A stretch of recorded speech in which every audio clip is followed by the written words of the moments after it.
অনেক রোগী আমাদেরকে জিজ্ঞেস করেন যে কিডনি রোগ ধরা পড়েছে, আমি কি আর ভালো হব? আমার মনে হয় জীবনে বেশি দিন আয়ু নাই, এই ধরনের একটা কনসার্ন আছে। আসলে আমাদের একটা বুঝতে হবে যে কিডনি রোগ কিন্তু এক রকমের না, বিভিন্ন রকমের রোগ হয়। সেটা হতে পারে acute kidney injury, chronic kidney injury, glomerulonephritis, কিডনিতে ইনফেকশন হতে পারে, এরকম আরও বেশ কিছু রোগ আছে।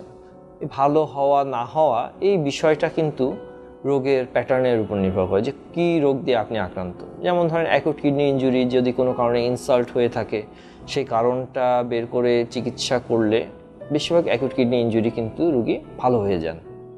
একই রকম হচ্ছে গ্লোমেরুলোনেফ্রাইটিসের পেশেন্ট। গ্লোমেরুলোনেফ্রাইটিসের পেশেন্ট বিভিন্ন রকমের হয়, যেমন minimal change disease, FSGS, membranous nephropathy. এই রোগগুলো কিন্তু সঠিকভাবে ডায়াগনোসিস করে তার জন্য চিকিৎসা আছে, এবং এদেরকে সঠিক চিকিৎসা দেয়া হলে ইনারাও কিন্তু ভালো হয়ে যান। এখন বেশি কনসার্ন হচ্ছে গিয়ে আসলে সিকেডি পেশেন্ট নিয়ে, যাদের ক্রিয়েটিনিনটা ধীরে ধীরে বাড়ছে। বিভিন্ন স্টেজে আমরা পেশেন্টটাকে পাই, যেমন হচ্ছে গিয়ে কেউ হচ্ছে গিয়ে স্টেজ 3-তে, কেউ স্টেজ 4-এ, কেউ 5-এ। এখন কোন স্টেজে আছেন এবং তার যে প্রাথমিক যে রোগটা সেটা থেকে যে ডিজিজটা প্রোগ্রেস করছে সেটাকে আমরা চিকিৎসা করে কিন্তু বেশিরভাগ রোগীকে স্থিতিশীল অবস্থায় রাখতে পারি, এবং যারা ঠিকমতো চিকিৎসা করছেন, নিয়মকানুনগুলো মেনে চলছেন, তাদের কিন্তু ডায়ালাইসিসের স্টেজে যেতে হয় না।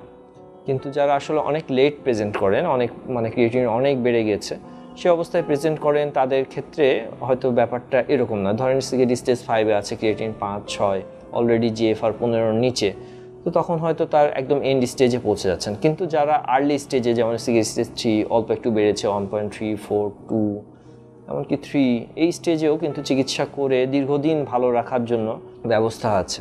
ডায়াবেটিস চিকিৎসায় 3D বলে একটি কথা প্রচলিত আছে। এই 3D কি? এই 3D হচ্ছে ডিসিপ্লিন, ড্রাগ এবং ডায়েট। আপনি ডিসিপ্লিন লাইফ লিড করছেন, ড্রাগসও খাচ্ছেন, কিন্তু ডায়েট সেটি কেমন হবে? এই বিষয়ে সঠিক পরামর্শ দিতে পারবেন একজন পুষ্টিবিদ। তাই এই বিষয়ে সমন্বিত সেবা দিতে রয়েছে আমরা।